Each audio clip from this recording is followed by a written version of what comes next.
How's it going, everyone? It's your boy Rainbow Star coming at you with another video. And this video, similar to last one's a little bit different, not Dokkan related, but definitely still Dragon Ball related, and I hope you guys enjoy it.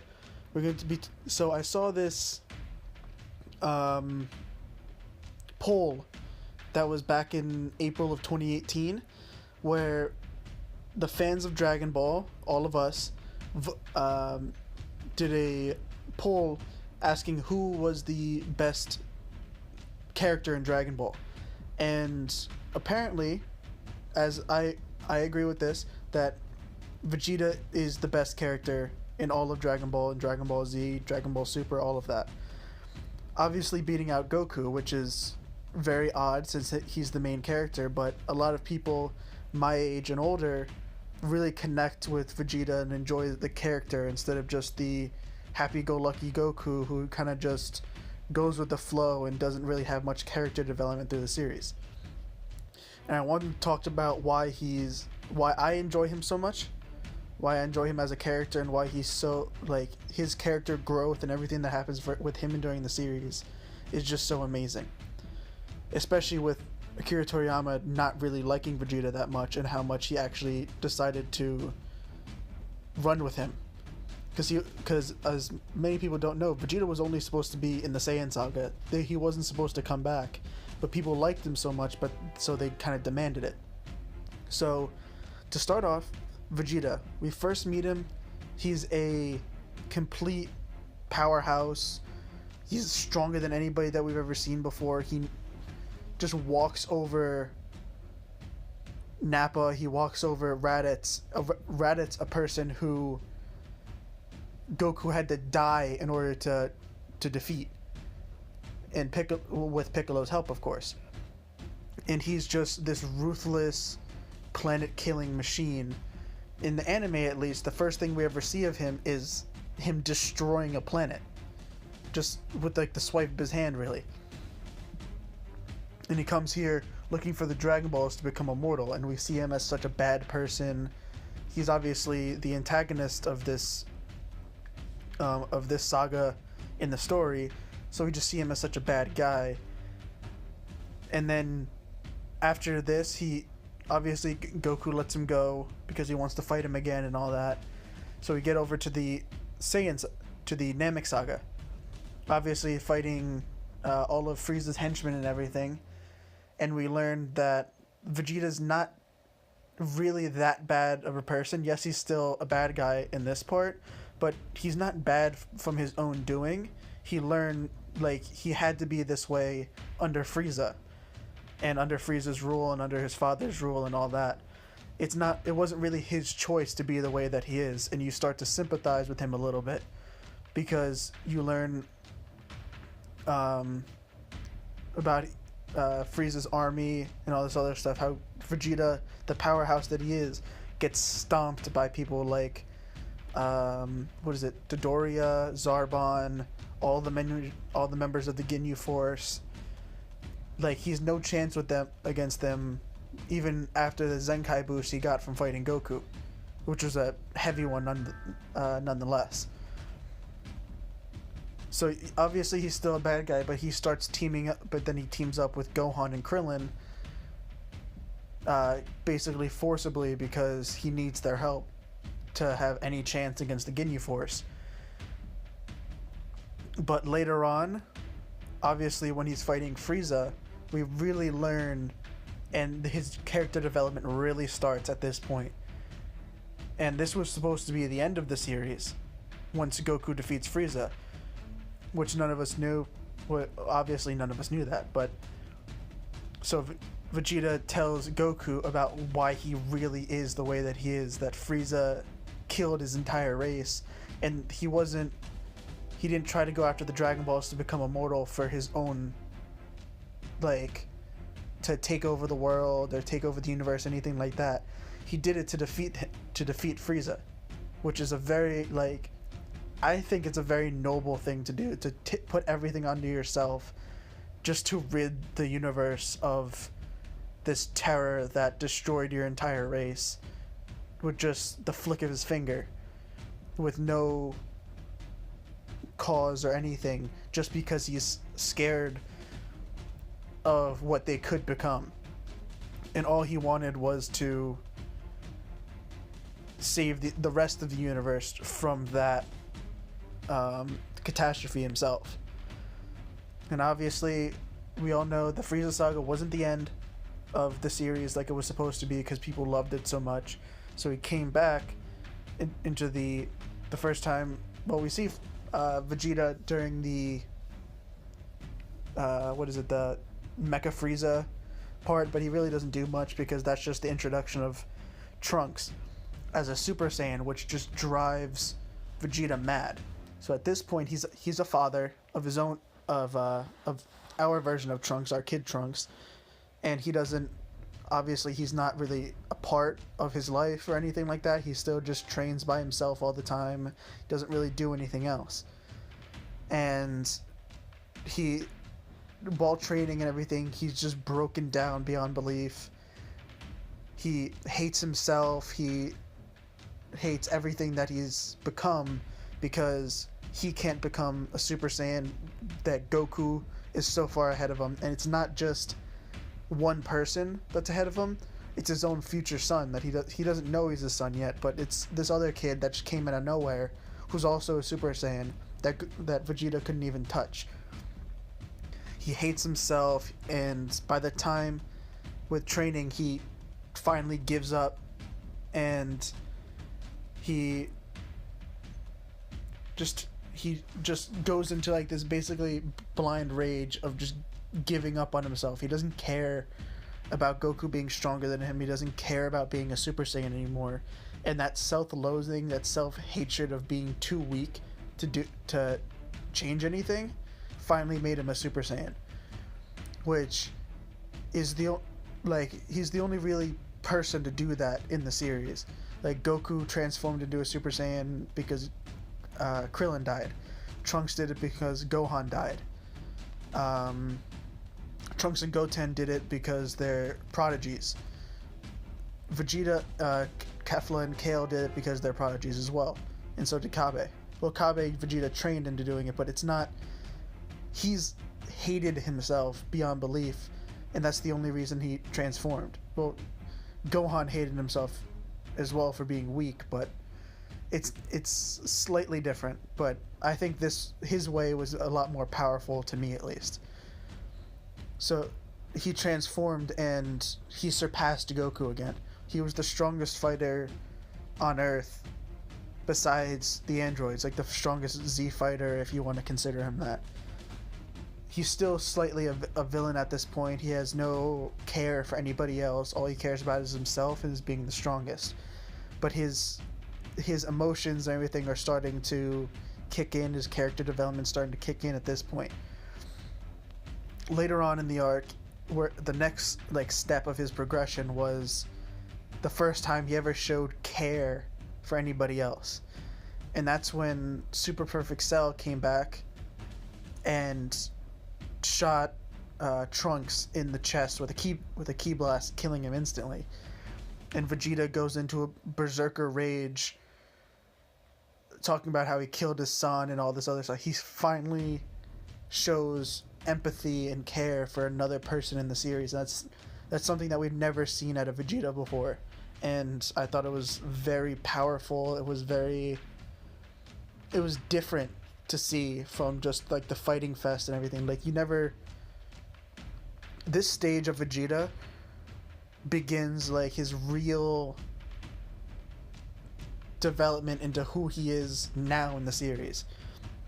This is the first glimpse that we see of that, because now he's a great father. He cares about other people. He cares about his wife, his son, his daughter. This is the first glimpse we ever see about that. And then after the fight with Gohan and Cell, he says that he never wants to fight again because his reason for training and everything, Goku, is dead now, and they didn't think that they could bring him back.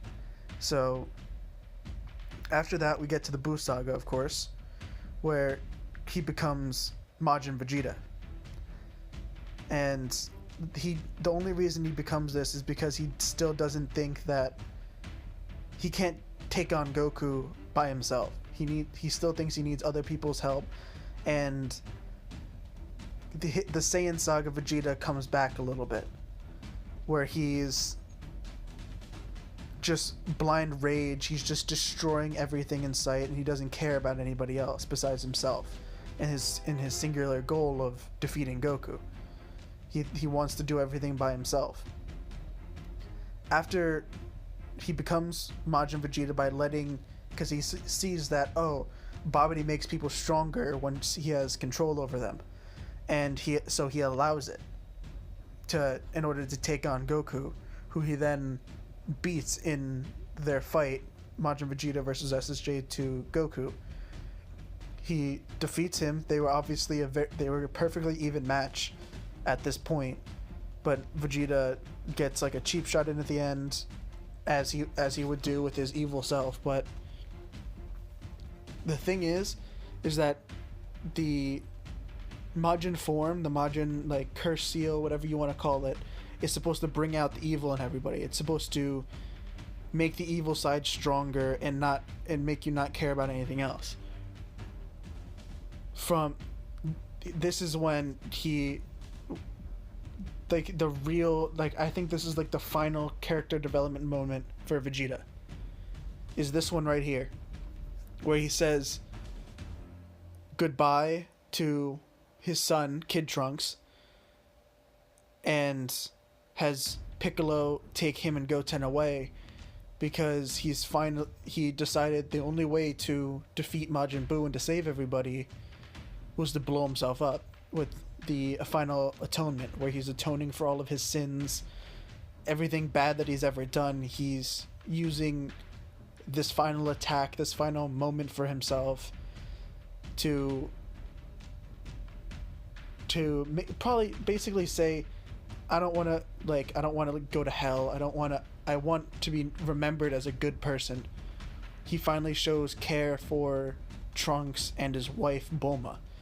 As everybody knows, his line is, I do this for Trunks, Bulma, I do this for you, and yes, even for you, Kakarot. So he's showing even the person that he hates the most in life right now, who's Goku, in his Majin form, which is supposed to bring out the evil in you. This is when he starts showing care for other people besides himself. And I really think that's just like the pinnacle of what Vegeta has become, where he's moved on from just what he used to be under Frieza, just conquering planets, destroying planets, killing people for no reason besides self-gain. But now he has a reason to fight, not for just himself, because he cares for his wife, he cares for his son, eventually he cares for his daughter. And we see that even in Dragon Ball Super and some of the other stuff, in some of the little snippets of life deals, where he shows Trunks the correct way to hold Bulla, Bra, whatever you want to call her. He showed the correct way to hold her. Like, he really does care now. And at the end of the Buu saga, he tells, while Goku is fighting Kid Buu, he shows that he finally has given up and doesn't care about being stronger. He doesn't think that he's better than anyone. He says, even in this, he says, "Hang in there, Kakarot. You are number one." Or in the original dub, I believe he says, "You're better than me, Kakarot. You are the best." And he accepts the fact that he's never going to surpass Goku, obviously because of plot, but he's never going to surpass Goku, so that he just does the best for himself and the people that he cares for. And I really think that's to really, like, gut-wrenching moment for me, at least. Like, this is one of my favorite scenes in the entire show, so hearing that monologue from Vegeta, because it's really, you don't get that from anybody else. You really get all of those, you really get the feels and everything from just, you hear the acceptance in his voice finally. Like, even when he gave up on being better than Goku in the Android Saga, he always thought that in the back of his mind, I am better than this guy, but he, it was more of like a mental breakdown moment. Here, he actually fully accepts that, and he doesn't care about being better than Goku or anything like that. And I just think it's really something that we can all like kind of relate to, that like sometimes no matter how hard you try, somebody, no matter what you do or anything, there's probably somebody who does it slightly better. And I really think it's a moment that all of us can sympathize with. And then besides in Dragon Ball, what is it? Dragon Ball Z and Dragon Ball Super, we get a lot of big moments for Vegeta. Nothing that we really haven't seen before, but just that really puts the nail in the coffin for anybody who doesn't like Vegeta. Like, who can't say that Vegeta turning, going rage over, what is it, Bulma getting slapped, isn't an amazing character moment for him? Like, he says it's my Bulma. Like, how dare you? That's my Bulma. Like, he's taking, like, it's all about everybody else. He just got his ass handed to him by Beerus. Like, he didn't even stand a chance. And then she gets slapped. Not even that hard, really. She just gets slapped across the face, and he goes berserk, and literally starts kicking Beerus's ass. And Beerus is very surprised by the amount of power that he was able to bring out. And this Vegeta, Rage Vegeta, is stronger than Super Saiyan 3 Goku. So it's at least more than a 4 times increase through simply being mad. Like, he bridged the gap simply through that. And then finally, like, I think the final moment for him was taking on Frieza for basically the last time from what we've seen so far. He takes on the man who killed his entire race, that killed his father, probably his mother, who we never really see, but still. Like, he finally gets his redemption in order to do that. He does, like, yes, Goku steals the kill and all that. We all wish that it was Vegeta who would finally get to take him down, but I think Vegeta finally got his final moment of, and brought his character arc in a complete circle from where we started to where we end. He's a completely different person now. He's a Super Saiyan God, which means it's not just pure rage anymore. It's being calm in all circumstances. So I think, like, this is why I think Vegeta is the best character in Dragon Ball, Dragon Ball Z, Dragon Ball Super, Dragon Ball GT, whatever it is. I think that he's just the best overall character. I would like to know what you guys think in the comments. And if you like the video, if you like this type of commentary stuff, make sure you leave a like, make sure to subscribe, and until next time, deuces.